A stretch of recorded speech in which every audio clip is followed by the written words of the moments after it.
I see it all the time, and like people will inbox me on LinkedIn or whatever, and they'll be like, "Hey, looking forward to connecting." I'm like, could you pick a more generic way to hit me up? Not like, hey, I checked out some of your social media and I see that you're interested in this, and I like that because I am too. Let's go.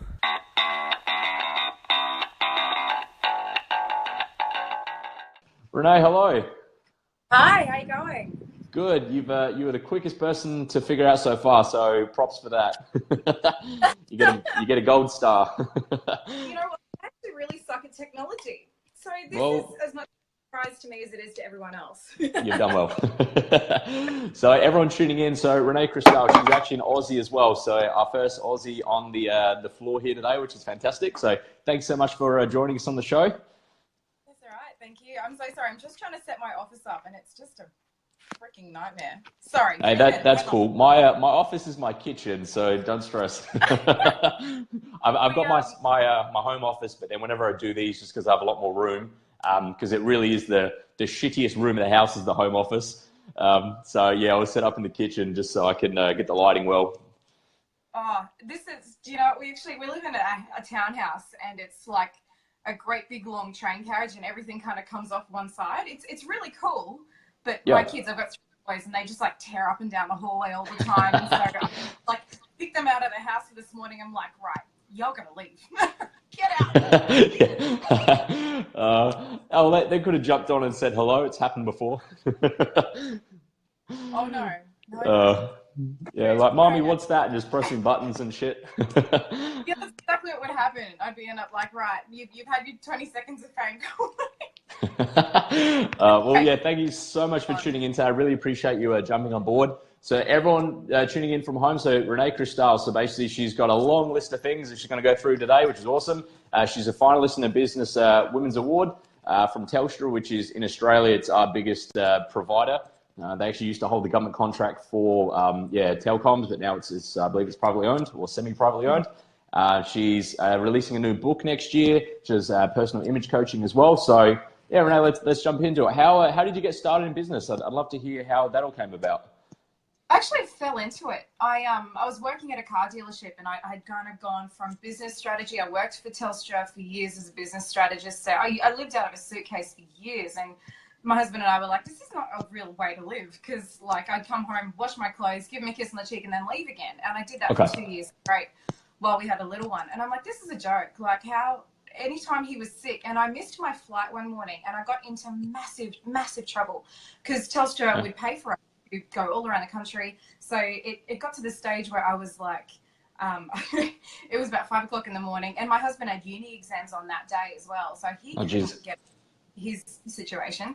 And I'm standing half naked, covered in vomit, waiting to go with my bags at the door and my 18-month-old screaming his little head off. I'm like, this isn't going to work. Like, and my mum lived 5 minutes away. My dad and my mum and dad were really close. My sisters and my brothers. But do you know what? For all of my 750 Facebook friends, not a soul was able to help me. No one. Jeez. Okay. That's rough. There's got to be other people in this situation. Like, this isn't an isolated incident. I'm not the only person that's got kids and responsibilities that's ever fallen into this trap. So I started doing a little bit more research, and it turns out that it's actually a really huge problem. And so people would, take days off work, and I was realizing more and more that people were chewing up all their sick leave, but they'd never been sick themselves.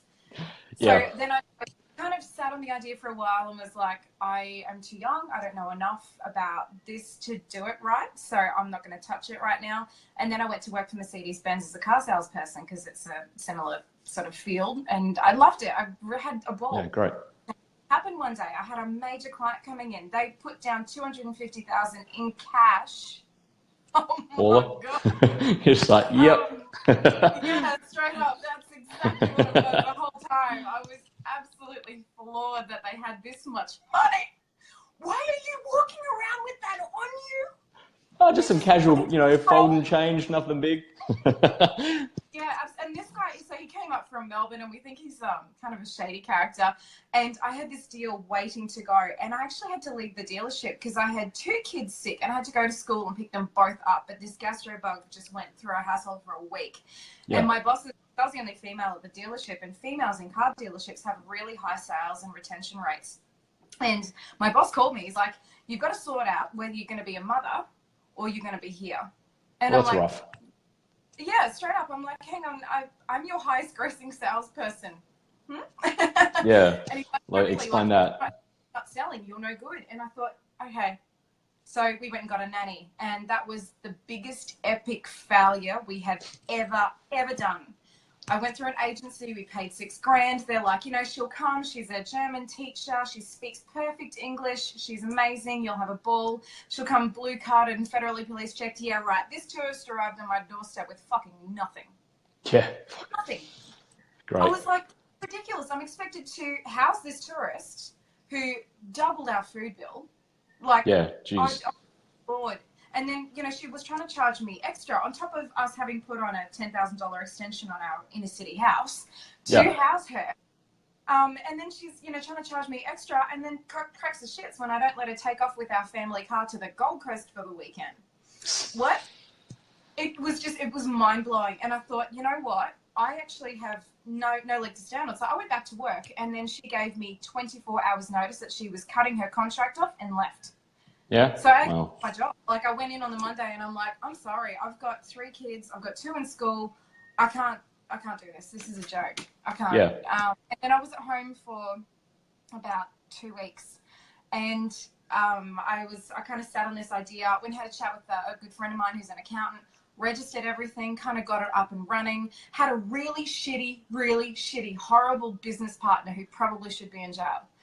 And this was one of my customers from the Mercedes-Benz dealership who kind of heard my idea out and was listening to me and my frustrations. And he's like, oh, that's great. I've got a whole bunch of, you know, international people who'd be great to look after kids. But, you know, most of them are teachers. They come here for a holiday and they're looking to get paid. And, you know, even if it's just kind of a stop-through situation, I'm like, hey, that's a great idea. And instead of charging people $6,000, I'll undercut that asshole and do it for 4.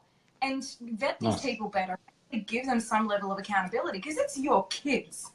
Oh yeah, absolutely. I think it's through 9 months of bullshit pregnancy to have it all fall apart because of somebody else. Yeah. So it was really full on. And then that epically burned and failed. Oh my God. It's still going on. Like, it's still going through court. But I learned something really quickly. I'm enough, and my ideas are enough, and my drive is enough. And if there's someone that comes to you that pronounces how much business knowledge and wealth of information they've got, but doesn't have anything to show for it, get rid of them real quick. Because it just, you know, having someone go, I've been in business for 14 years and I know everything, isn't enough to actually make your dreams come to fruition. And that was my biggest problem. I vetted my dreams through somebody else, and that should never happen. Like, there are that many resources out there. There are that many people out there that are willing to help you. If your idea is well-grounded enough, there are so many people out there that are willing to help you. You don't need somebody else to come along and be like, hey, we're going to do it this way, and completely derail the train. That company was on the verge of doing some massive things. Before he decided to siphon everything out of it and collapse it, which happened, and we hadn't even traded for a full year. Jeez, so okay.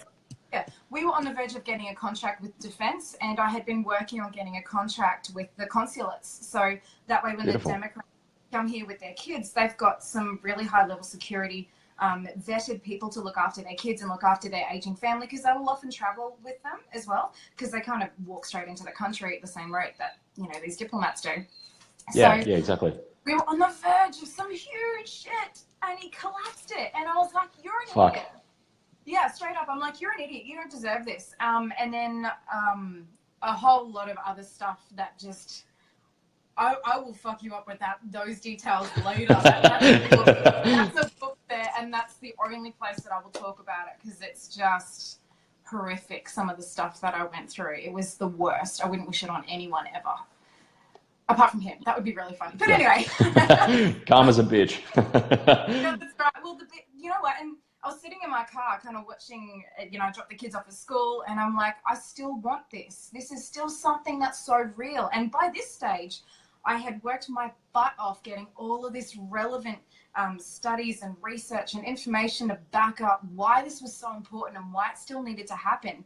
And I had gotten a lot of traction with a lot of people. And I'm like, okay, well, that idea didn't work, and I need to completely redo the structure. I hate the structure. I don't want it to operate like that. And I landed a modeling gig, of all things. And I was like, this is awesome. I love this clothing line. It was a girlfriend of mine. She's like, just come and model for the day. And I was like, yep, sure. Got along really with the photographer and his wife. And so we started chatting, and I told her about everything that I was doing. I didn't think too much of it, actually. But this is the importance of making a really good first impression, which will lead me to my second point. There's been a lot of points. Hey, we got plenty of time.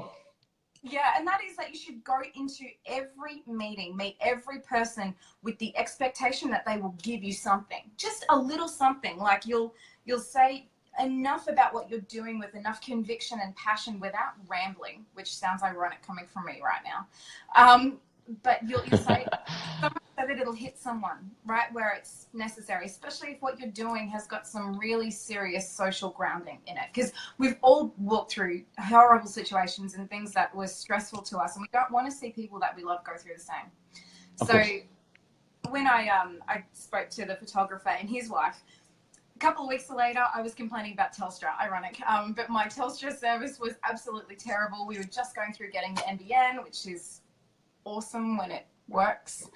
Yeah. And he was like, oh, hey, I had a bit of a brainstorm, and it turns out that Beck, who now works with me and is a shareholder of my new business, her brother is this tech guru, and we told him your idea, and they want to digitize what you're doing at a way that makes you the fastest operating human services company in the country. And Beautiful. I was kind of like, what? So I went down to Brisbane for a meeting, sat with the owners of Capable Co, who are just unbelievable. If you're after, in all seriousness, if you're after a good CRM that does everything from your invoicing, your billing, your mail lists, instead of using like a multitude of different programs, you need to check out Capable Co. And it's really affordable for what it is. It's brilliant. And they're always building on it too. There's so much coming, but they have projected a $2.5 million boutique tech system into ProHelp. That's huge. It was massive. And do you know what? ProHelp, my new business in its entirely new structure, its entirely new everything, had only been like new customers. We didn't even carry any over of the old customers. It was new everything. It was just easier to wipe the slate clean. Sometimes you've just got to burn the mattress instead of trying to Yeah, that's it. You just got to just fail forward and just say fuck it and just move on. Yeah, absolutely do. Yeah, fail forward. That was probably the most powerful saying I've ever heard in my whole life. And you have to fail forward. Yeah. So I did, and this company had some huge stuff going for it. We had, like, the old company had already had a whole lot of government sticking their hand up, like federal ministers going, we want in, we're onto it. And I had to then turn around to them and just go, I'm sorry, it's fallen apart, and I don't know if I'm going to be able to pick it up at the same rate with where you're at right now, but leave it with me. Yeah. And talk to you in the future and see how we go. I still haven't chased that up yet. All right, well, there's a accountability buddy. You got to let me know that you've chased that up. You got it, sir. I made sure that when we restructured everything, that we now had this $2.5 million tech system, and I was sitting down with them, and I'm not tech oriented. My iPhone does my head in. At the best of days, like even just, I was surprised that this worked straight up for me because it doesn't look like at all. But yeah, it was amazing what came out of, something that was fun to me, that I put myself out there for, and it fed me in two different ways. Like, it fed something amazing into my business by the way of our CTO, Mark Greenmantle, who's an incredible photographer, and then our national staff manager, his wife, Beck Martin, who's just off the Richter incredible. I've never met anyone so smart and gracious. She's brilliant. That's and great. It also plays back to finding people that pick up your downfalls and flip them on you. So I'm shocking with staff. Straight up, I hate it. Can't deal. If your cat died and you're going to take 2.5 weeks off work, I am not the best boss for you. I'm sorry. Yeah. Not good. I'm much better on the business-to-business front, which is where my strength lies. So ProHelp had only been trading for 5 or 6 months. I landed a really awesome opportunity to have a course with one of the women who studied under Tony Robbins. She's got her own string of courses. Beautiful. And amazing. And I learned so much in that course, but the best thing that came out of it was one of my new business partners who has opened up ProHelp Australia Insurance. So we've got an entire insurance string of what we're doing as well. Yeah, then nice. it's awesome. Like, but this ability to diversify. And then I thought, well, one half of my business was really failing and I had to get rid of it. So we had cleaners, and I had cleaners that were staff. And, you know, it was one of our ways of sinking ourselves into the community, because cleaners have a really high turnover. They've got really high saturation levels, and they've actually got, crazily enough, a really important ability to make recommendations and be listened to by people, because they become trusted people in your household. Okay. So, yeah, of course. I had cleaners that were staff, and they were messing everything up, and it wasn't going well, and I hated dealing with staff. So I thought, okay, I've got to change this up here. I need cash. I needed to liquidate something quickly, because we bootstrapped the whole thing. There is not a business loan in ProHelp as it stands. Excellent. At all. I've done a whole on my. I'm not going Yeah, say that's my fantastic. back. I've done a whole thing working hard, but not on my back. That sounds really bad. Yeah. But I took up my makeup jobs. I worked weekends. I did everything that I could to make sure that I didn't have to get a loan against this company, because you've got to trade for 12 months before you can go for a loan. So it's difficult. Absolutely. Like, it is difficult. There's so many people that will fall into that trap. Like, before their businesses got legs, they'll go and get a personal loan. And, you know, there's sometimes the highest rate of fallover is those people who've got exponential financial requirements and things that they have to meet before they've even hit their level of success, or they've kind of teased out all the problems. So I thought, okay, I've got to very, very quickly offload one part of this business somehow. So I thought, okay, a great way as a business strategist, a great way to grow a business is to have little licensees cropping up everywhere. So I thought, all right, what we'll do then is I'll have a bunch of these little cleaning businesses, and I'll show people who are doing it for cash in hand how to convert that and all of their leads into a legitimate saleable business. So that's what I did. I sold one of these businesses to one of our lead licensees here in Toowoomba, Queensland. And in 6 months, I only sold this business to her for like $6,000. I'm like, just get rid of it. Just get rid of it. Here's all the clients. Here's everything. Best of luck. If you need anything, I'm right beside you. I helped her with all of her advertising campaigns, book work. She learnt Zero herself. She helped to develop a lot of the paperwork. She worked her tail off, and she's got a permanent stake in this company now because of that. Nice. That's she great. Absolutely earned her stripes, and she's a phenomenal, phenomenal woman. I've got endless amounts of respect for her. And she's helping to bring on more licensees now as well. So she bought this business for $6,000. It's now worth 45, and she's had it for 7 months. Beautiful. That's fantastic. She barely has to leave the house, but that's what we raise here. We raise business people, not workers. There's enough people out, and there's 3 different types of people, you know, like you get your perpetual workers, and that's all they'll ever be. And they'll aspire to management, but some people will make it out of the cream pot. Some people never will. And then you get your perpetual managers, and they like the security of managing in someone else's business. They love the idea of being a business person, but they're not cool with risk. So they'll never do it. They think about it a lot, and they're often friends with other business owners because they're a really great referral network, but they'll never actually bite the bullet and convert any of their dreams into a legitimate business. They're just not cut for it. And then you get your perpetual entrepreneurs and business people. These are people who often move around in jobs a lot. They'll sometimes scale ranks quickly. They develop friendships with management, even if they're not a manager. And they scale things quickly in their own way. Yeah. And they're the people that you want to watch. Because if you're hiring people that are doing that in your own business, it's because they're dissatisfied. They want more for themselves. They're not quite sure what it is yet or how to get there. But if you're looking to scale on something or on someone, that's your surest bet. That person that's got itchy feet all the time because they self-compete. They've got really high standards. Playing on their strengths. Yeah, and they'll always be firing stuff off and coming to you with ideas, and you want to stoke that creative fire all the time, but they end up being your biggest advocates. So if you can find those people, and I'm not talking to people that get fired all the time from jobs and they shift jobs all the time. They're not the people you want. That's bad work ethic. You don't need that. There is way too many of those people around, and they're always like, oh, the job was terrible. Not, I sucked at that job and I'm probably the common denominator because it's my 12th job in a row, and Centrelink fucking loves me. They're not the people. For everyone at home, Centrelink is our benefits. So yeah, if you're unemployed, Centrelink is essentially what you get for your fortnightly pay. Yeah, sorry. Yeah. So like, you know, government and stuff. I want people in this business, and I want people around me who are absolutely disgusted by the idea of having to go in front to Centrelink.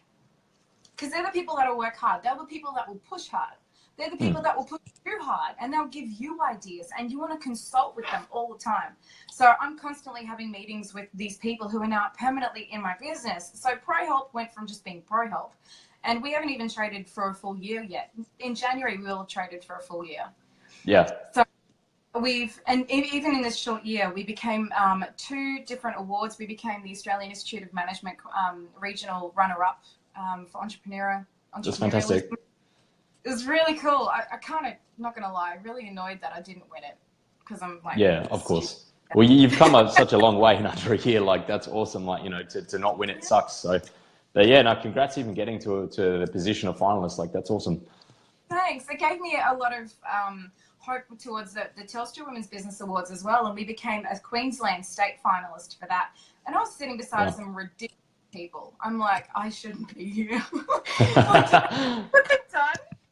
So that was totally my reaction with sitting at these awards. It was amazing, these people that I've met.